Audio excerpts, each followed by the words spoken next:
안녕하세요. 귀로 여는 세상, 영심이의 책방 가족 여러분, 환영합니다. 오늘의 작품은 문순태 작가의 타오르는 강, 함께 감상하시겠습니다. 타오르는 강, 문순태 제7부 어둠의 땅.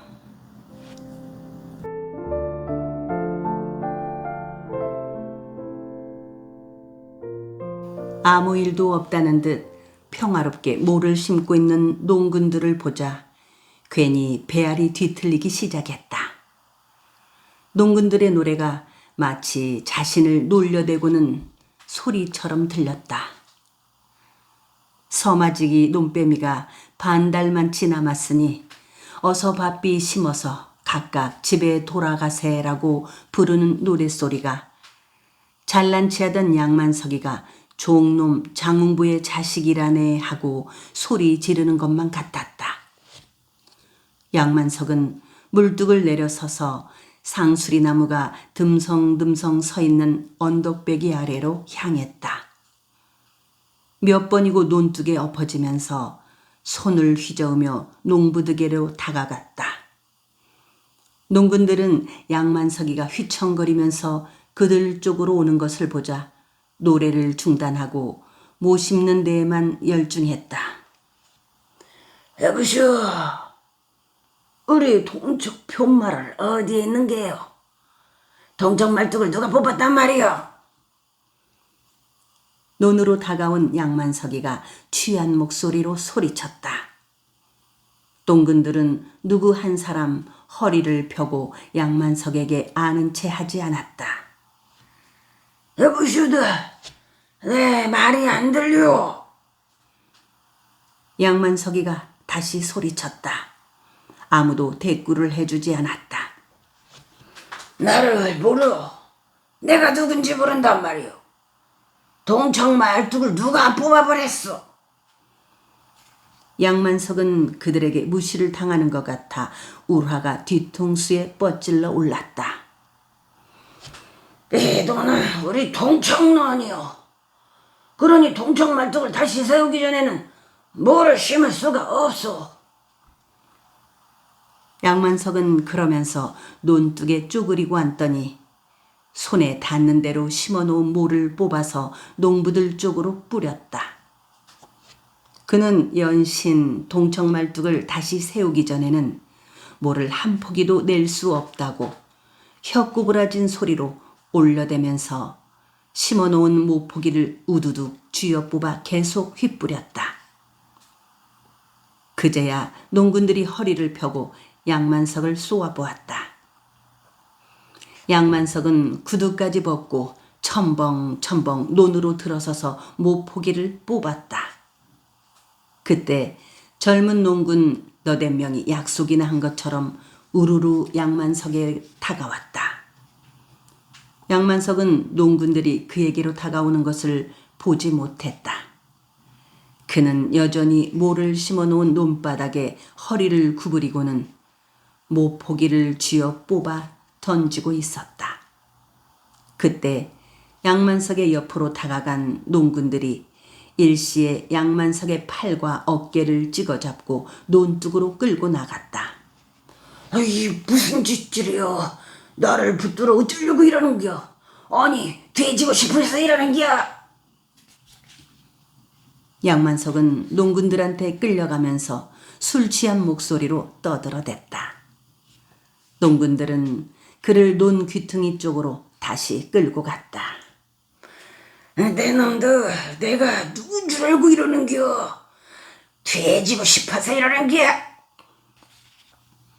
양만석은 농군들에게 끌려가면서 계속 소리쳤다. 그러자 농군들 중 하나가 소뚜껑 같은 손바닥으로 양만석의 입을 틀어막았다. 양만석은 사지를 버르적거리면서 소리를 지르려고 하였으나 어쩔 수 없었다. 농군들은 그를 논 귀퉁이 언덕배기로 끌고 올라가서 큰 상수리 나무에 묶은 다음 입에 재갈을 물렸다. 우리는 당신이 동척 사람이는 것을 알고 있어다. 우리가 너네 모를 다 낼 거지만 여기 이대로 있어줘야 쓴게 그리 알더라고 해.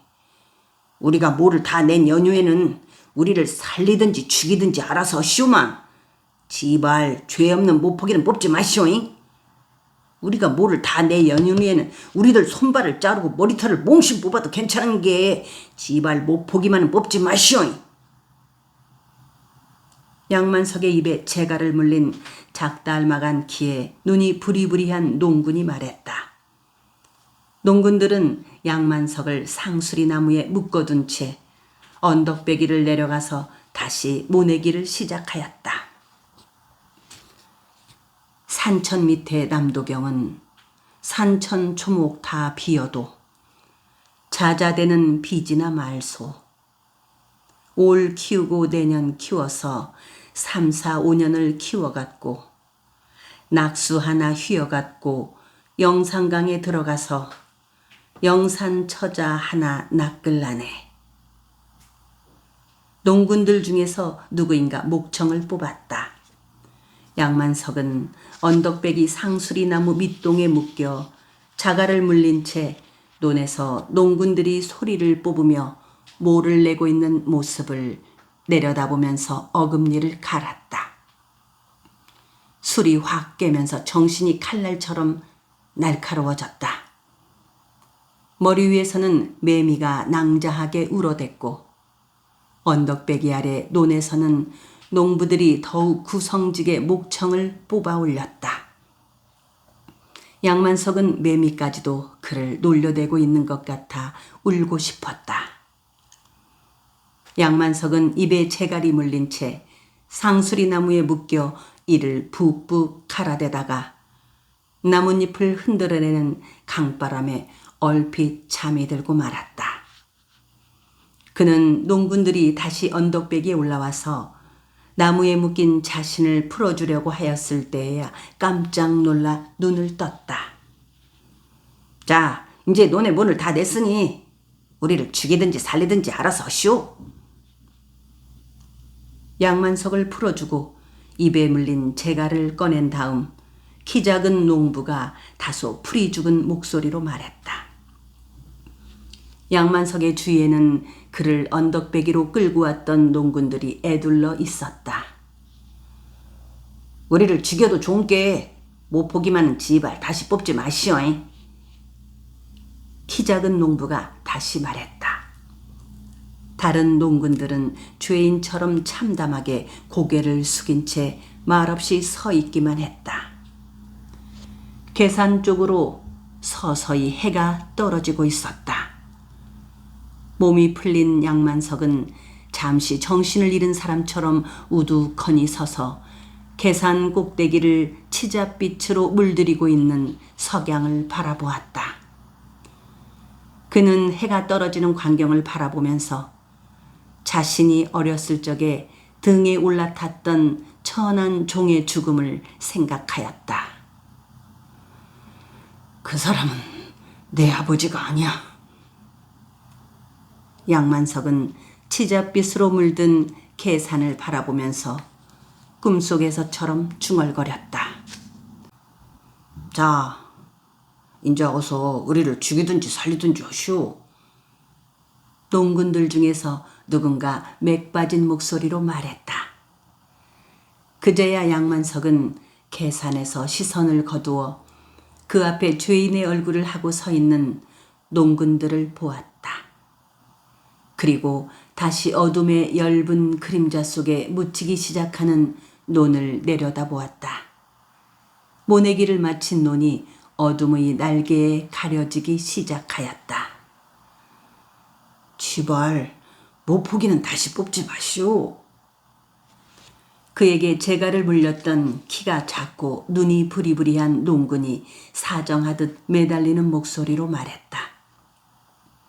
양만석은 그의 얼굴과 목소리가 낯설지 않다는 것을 알았다.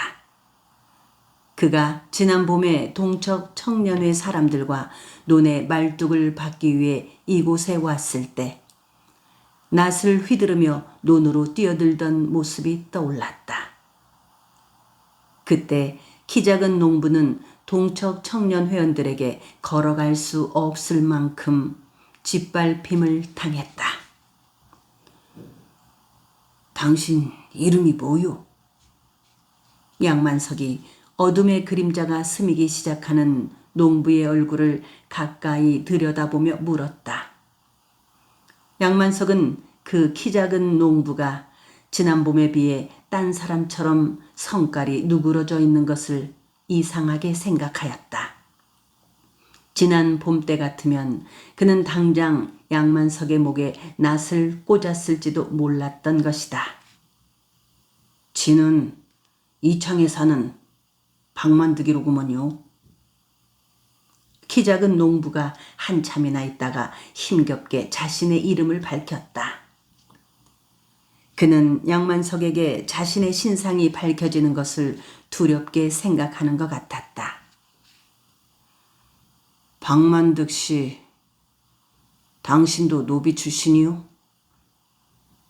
양만석은 강변의 땅을 일구고 사는 사람들은 모두 노비 출신으로 생각하고 있었다. 그렇구먼요.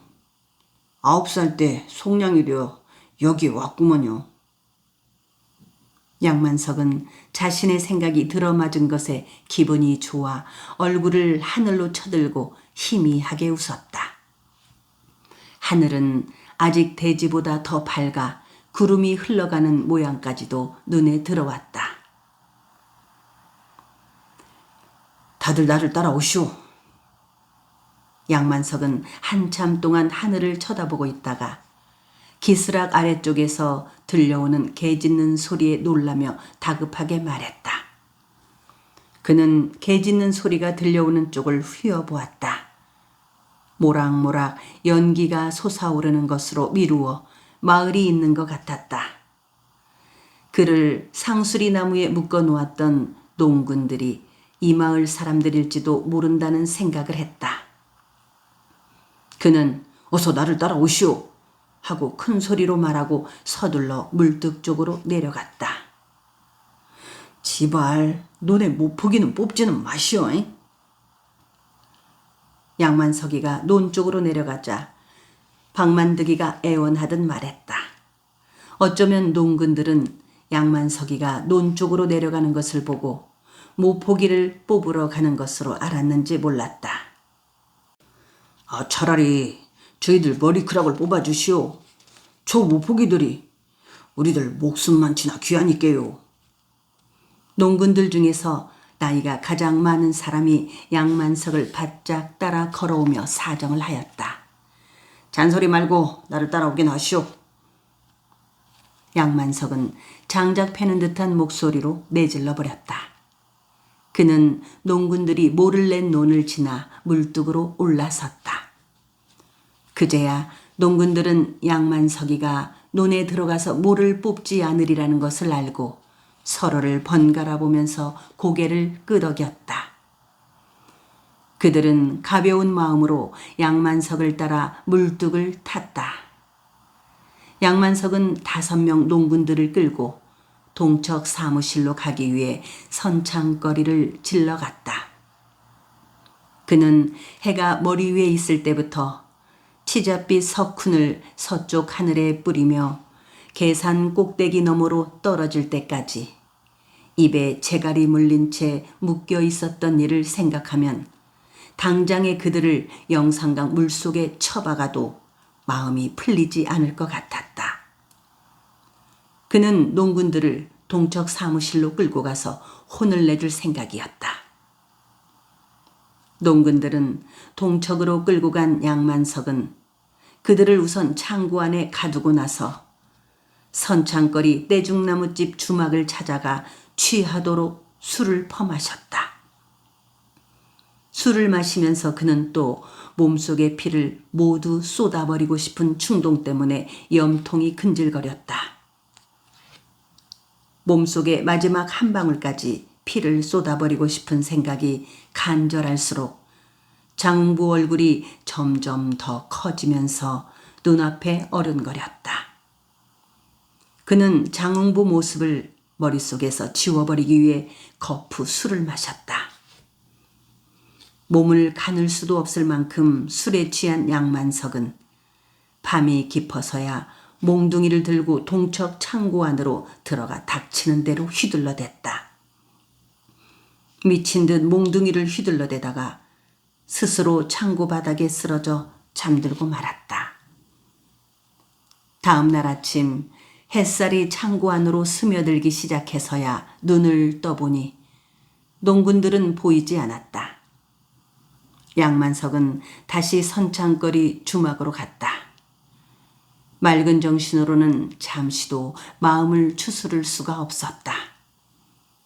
그는 동척 창고에서 선창거리 주막까지 오는 동안에도 머릿속에서 너는 종놈의 자식이다. 너는 양반의 핏줄이 아니다.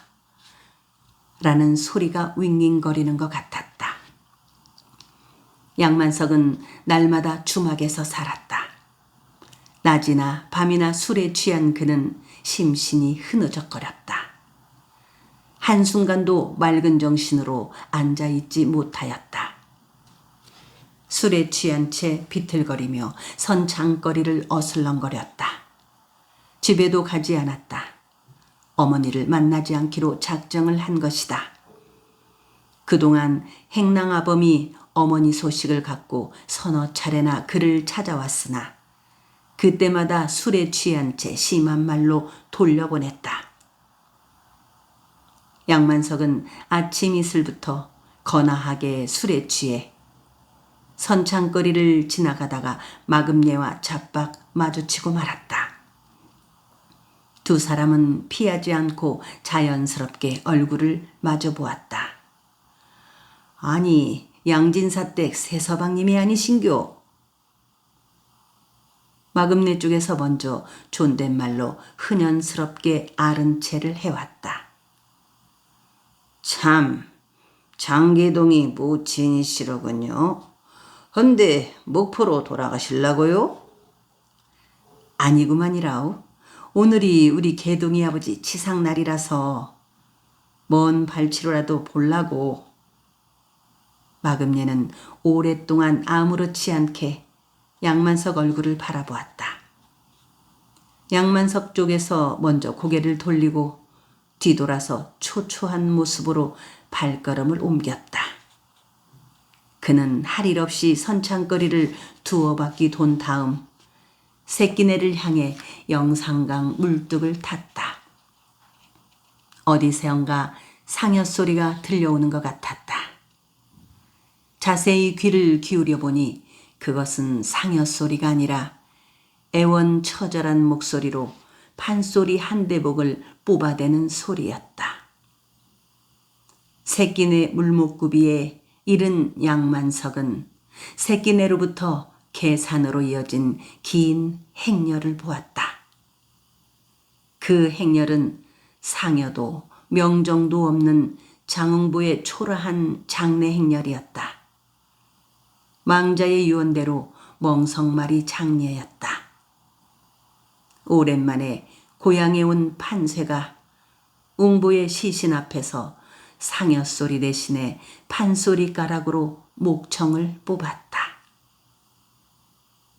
장흥부의 장례 행렬을 바라보던 양만석은 물목구비에 오랫동안 서 있지 못하고 도망치듯 영산포 쪽으로 돌아오고 말았다.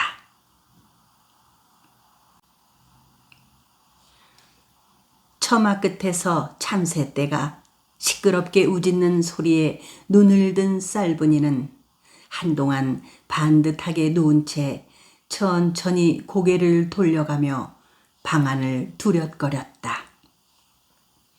문틈으로 아침 햇살이 널름거리며 기어들어오는 것을 보고 해가 떠올랐음을 안 쌀분이는 휑하니 빈 방안을 쓸어보는 사이에 눈시울이 크렁하게 젖고 말았다.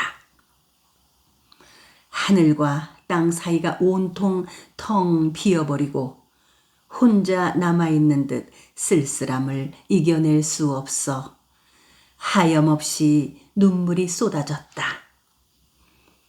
잠을 자다가도 얼핏 눈을 뜨고 옆자리를 더듬어 보면 손끝에 닿는 것은 적막감 뿐이었다. 남편이 세상을 떴다는 사실을 믿고 싶지가 않았다. 잠시 들에 나갔거니 하는 마음이었다. 아이고, 인정머리라고는 손톱만치도 없는 양반. 시상에 나 혼자만 남겨두고 혼자 떠나다니. 매정하고도 배정한 사람.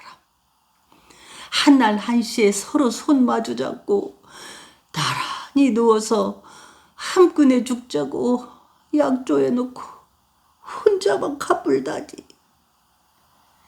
쌀분이는 벌떡 일어나 앉으며 구시렁거렸다. 먼저 간 남편이 야속하게 생각되었다. 원망스러워 욕을 퍼부어대고 싶었다.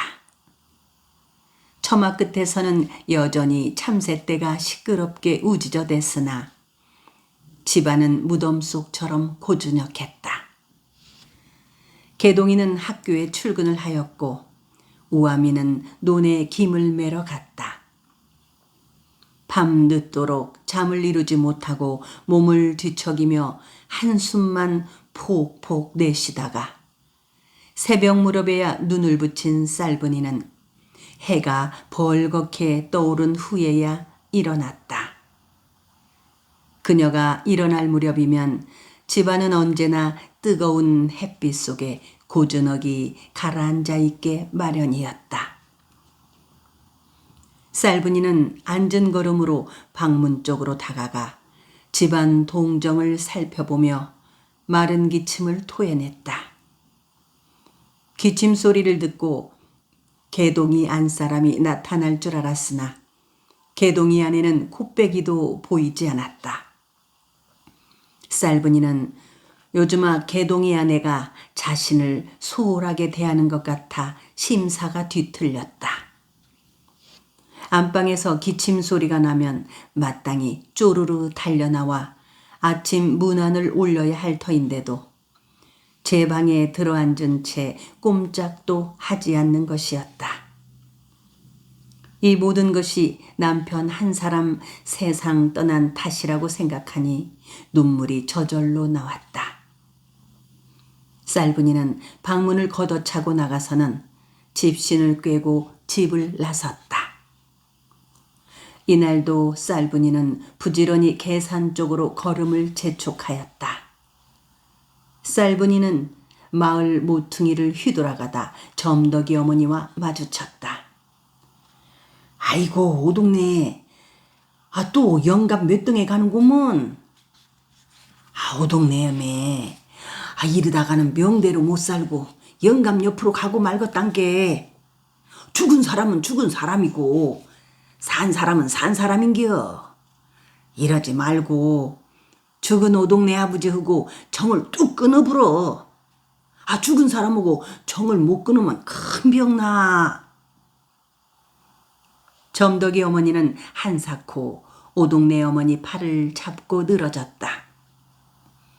점덕이 어머니는 그동안 오동네 어머니가 영감을 잃은 후로 아침마다 계산으로 올라가고 있는 것을 보아왔기 때문에 걱정이 된 것이었다.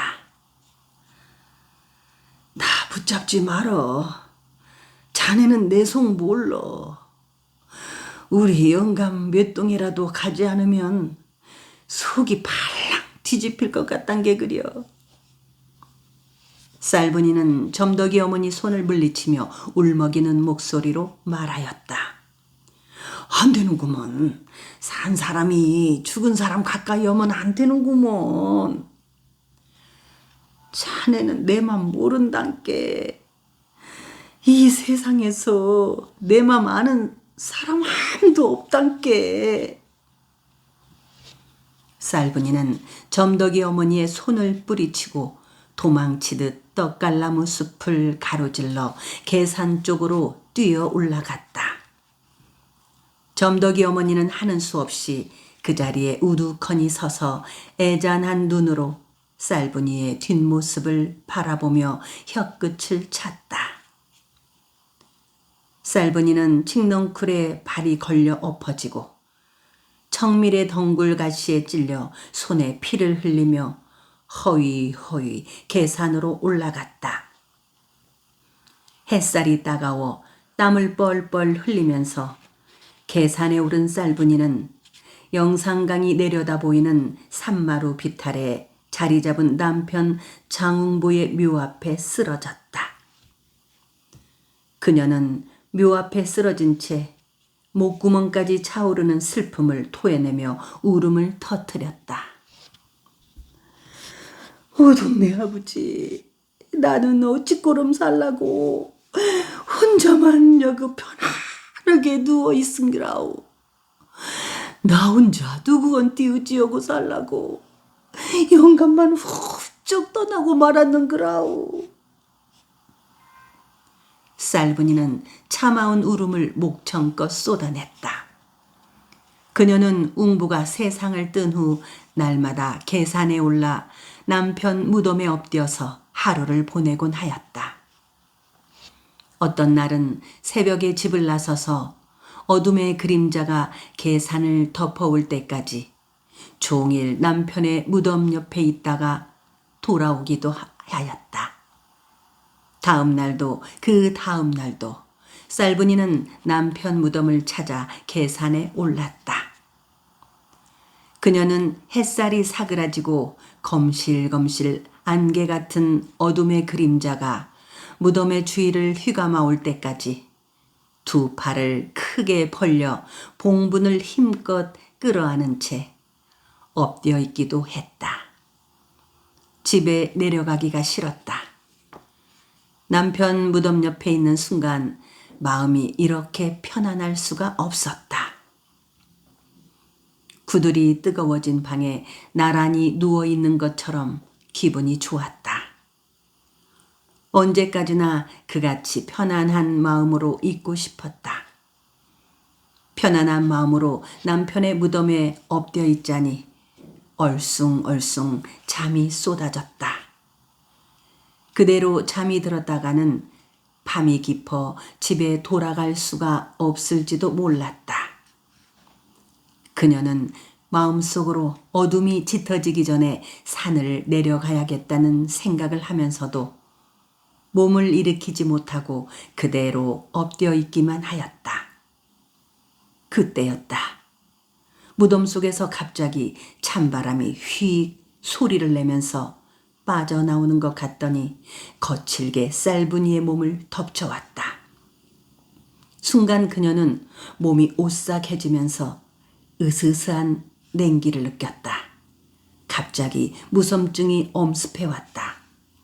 그녀는 너무 무서워서 고개를 쳐들지도 못했다. 쌀분이는 가까스로 용기를 내어 고개를 쳐들었다.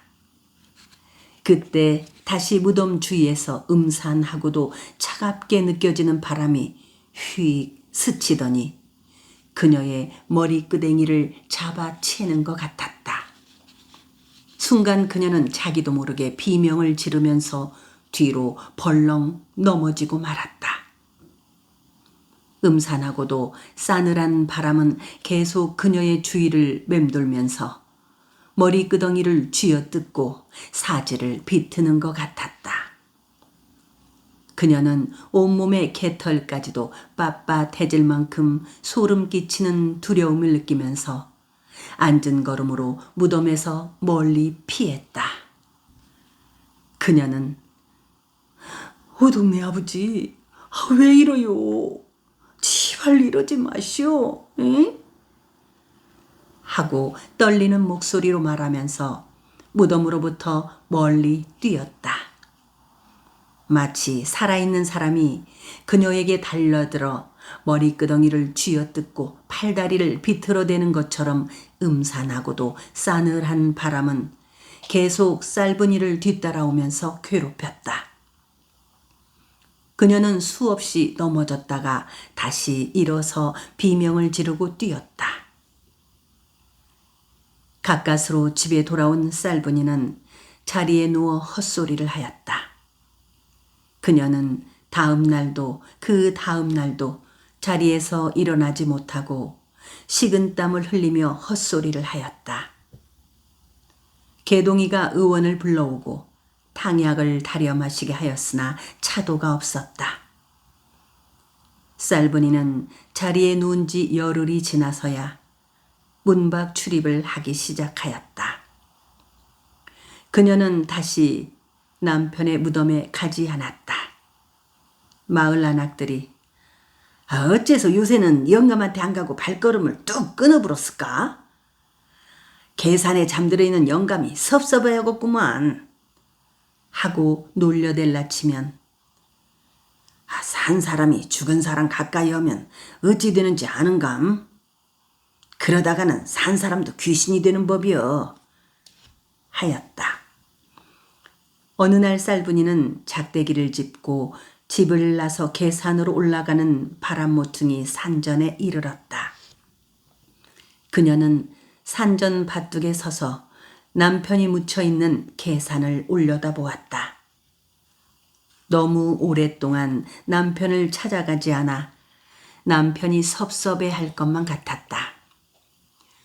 무섬증을 당하고 나서 누워있을 때는 계산 쪽으로 머리를 두르기조차 싫었는데 날짜가 가면서 계산을 다시 쳐다보고 싶었고 지금은 울컥 남편 생각에 목구멍이 뜨거워진 것이었다. 그까짓 무섬증 때문에 설마 죽기야 할까? 쌀분이는 그렇게 생각하면서 산전 밭둑에서 계산을 쳐다보며 천천히 걸음을 옮기기 시작했다.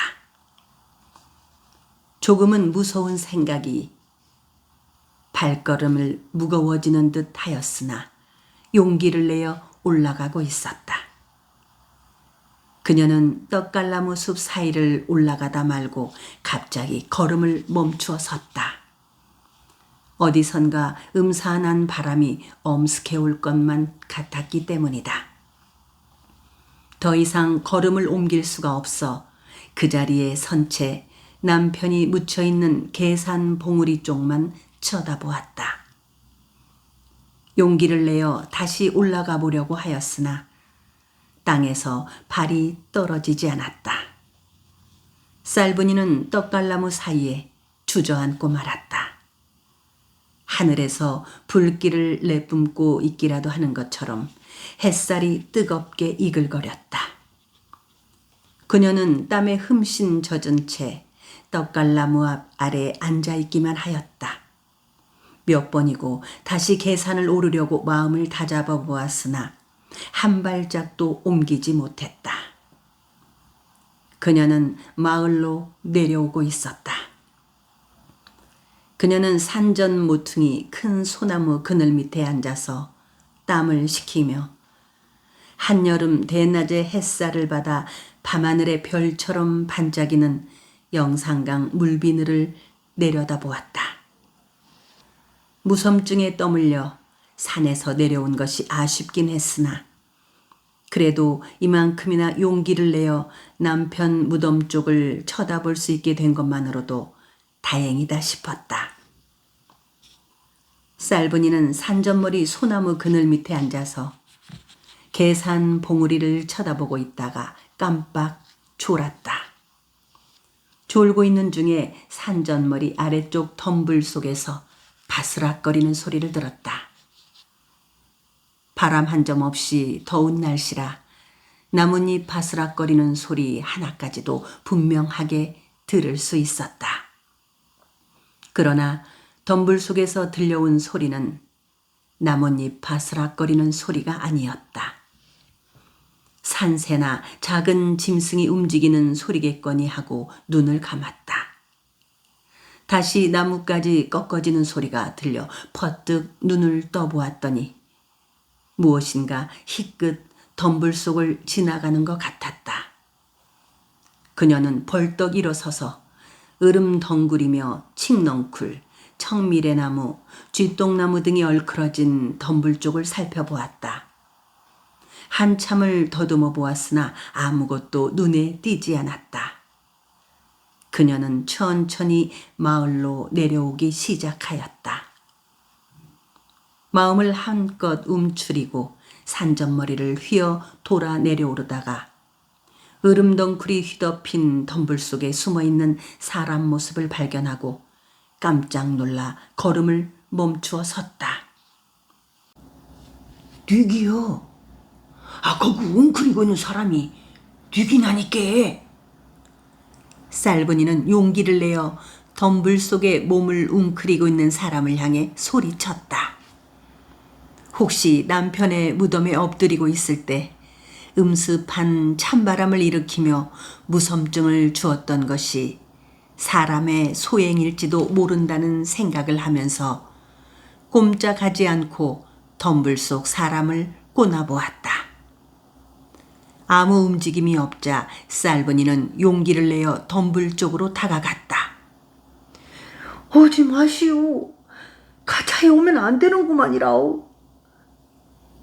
쌀분이가 덤불 쪽으로 다가가기 시작했을 때 쥐똥나무 밑에 몸을 숨기고 처박혀 있던 사람이 다급하게 소리쳤다.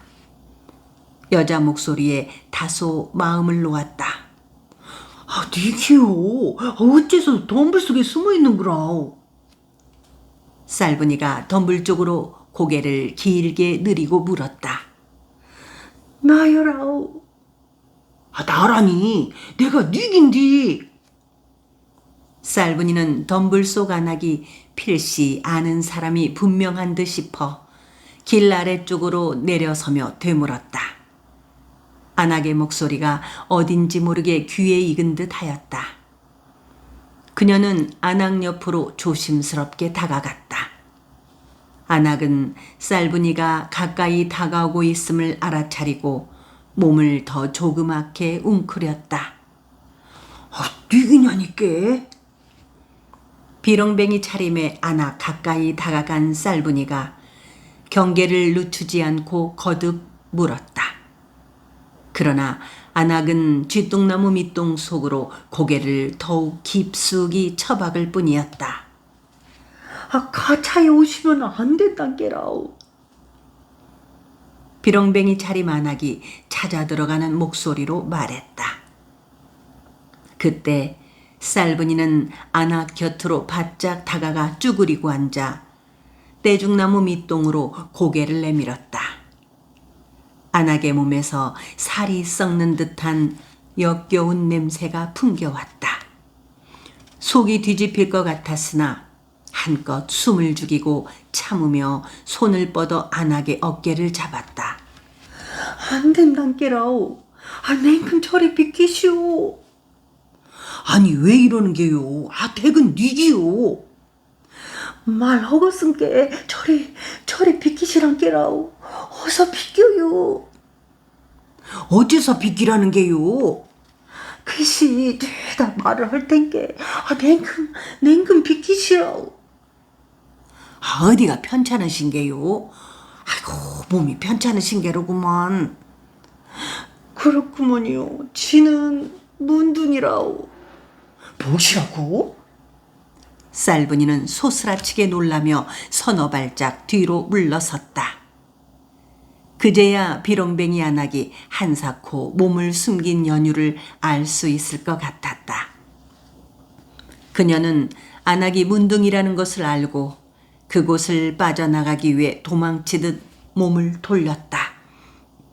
그리고 얼마 전 남편 무덤에서 죽을 둥 살둥 엎어지고 미끄러지면서 산을 내려왔을 때처럼 있는 힘을 다해 산전머리를 휘돌아 뛰었다. 한참이나 허위 단심 뛰어 내려가다가 몽둥이로 뒤통수를 얻어맞은 느낌으로 깜짝 놀라며 걸음을 멈추어 섰다. 덤불 속 쥐똥나무 밑 문둥이 안악의 목소리가 어쩐지 귀에 익다 싶었다. 그녀는 다시 오던 길을 되돌아 뛰기 시작했다. 문둥이 안악이 혹시 우암이 어머니일지도 모른다는 생각이 들었던 것이다. 구진포 주막 뒷산에 초막을 짓고 숨어 살다가 어디론가 자취를 감추어버린 지가 10수년이 지났는데 여태껏 살아있을 리가 만무하다는 생각을 하면서도 혹시나 하는 마음에 가슴이 쿵덕쿵덕 뛰었다. 이보시오. 나 좀 봅시다. 산전머리를 가로질러 덤불 가까이 이른 쌀분이가 숨 넘어가듯 소리쳤다. 아이고, 이보시오. 아이고, 나 좋게 봅시다. 쌀분이는 숨을 헐떡거리며 덤불 속으로 뛰어들었다. 대풍창 안악은 그때까지도 쥐똥나무 밑에 여전히 몸을 웅크리고 있다가 쌀분이가 다시 나타나자 고개를 돌렸다. 이보시오. 혹시 우아미 오메가 아니요? 우아미 오메가 아니냥기라오. 쌀분이는 한사코 몸을 웅크리며 고개를 어깨 쭉지 사이로 깊숙이 처박은 대풍창 안악 옆에 바짝 쪼그리고 앉으며 다급하게 소리쳤다. 안악은 고개를 더욱 깊숙이 처박은 채 말이 없었다. 아이고, 우리 우아미 오메가 맞지라오. 소바우 오메가 틀림없지라오. 쌀분이는 손으로 안악의 팔을 잡아당겼다. 안악은 몸을 조그맣게 웅크리며 쌀분이의 손을 뿌리쳤다. 저만치 떨어지란게요. 그려. 우리 우아미 오메가 맞구먼. 목소리가 틀림없구먼. 그려. 자, 우아미 오메, 어디 얼굴이나 한번 봅시다. 나 우아미 큰엄해요. 나 장대불이 형수란게. 그러니 걱정 말고 어서 얼굴 쬐까 보여주쇼. 우아미 오메, 날 모르겠소? 내가 뉘긴지 모르겠냔게. 알지라오. 내가 어찌 우리 우아미 큰엄매를 모르겠소. 어메. 참말로 우리 우아미 오메가 맞는구먼 그려. 시상에나. 우리 우아미 오메가 요렇게럼 살아있었구먼. 살아서 고향에 왔구먼. 오메. 순간 쌀분이는 와락 우아미 어머니를 끌어안으려다가 우아미 어머니가 물러서는 바람에 풀섭을 짚고 말았다. 오메. 우리 우아미 오메가 살아있었구먼. 우리 우아미가 알면 얼마나 좋아할까. 부탁이 있구먼이라오. 우아미 어머니가 낡고 때가 전 누더기 천으로 얼굴을 가린 채 돌아앉아서 죽어가는 목소리로 말하였다. 그려, 무슨 부탁인디? 우리 소바우한테. 그려, 소바우 참 인자는 우암이라고 부른다오.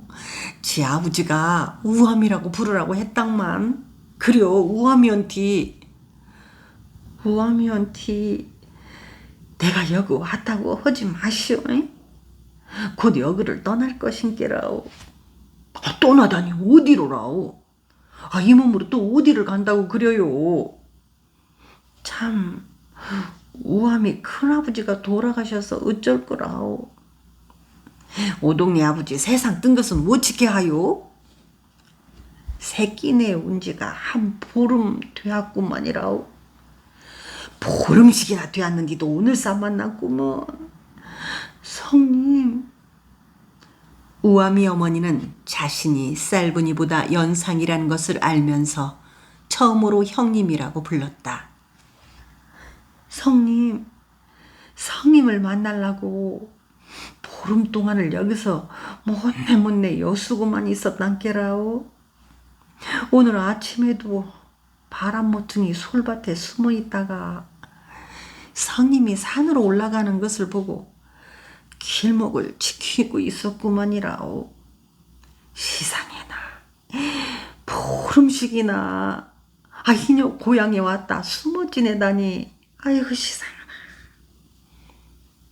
뜻밖의 우아미 어머니를 만난 쌀분이는 아침나절부터 해가 계산마루에 설핏하게 기울 때까지 서로 거리를 두고 떨어져 앉아 이야기를 주고받았다. 쌀분이는 그때까지도 우아미 어머니 얼굴은 보지 못했다. 햇살이 엷어지면서 계산의 거대한 산 그림자가 영산강으로 곤두박질을 쳤다.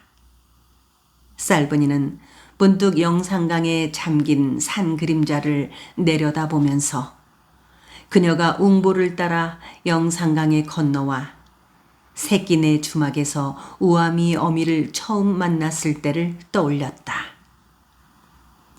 우아미 어메, 나 집에 내려가서 묵을 것 쬐게 갖고 올 텐께 여기 꼼짝 말고 있으시오. 잉? 쌀분이는 날이 어두워지기 전에 먹을 것을 좀 가져와야겠기에 천천히 일어서며 말했다. 냅두시오. 나 배 안 고픈 게. 그러고 제발 우리 소바우, 아니 우아미한테 내 이양 마시오. 잉?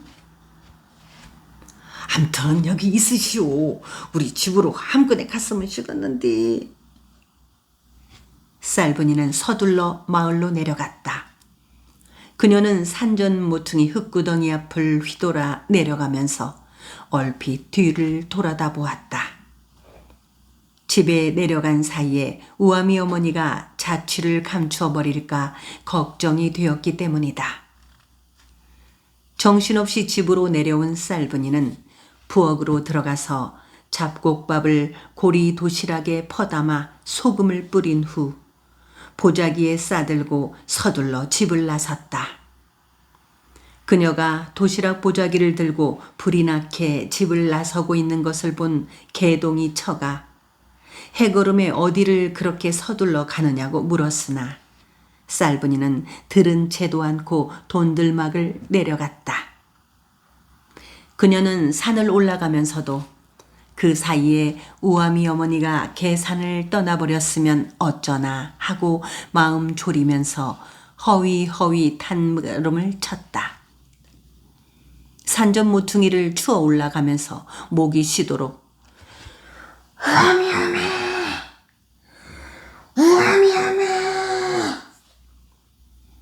하고 소리를 쳤다.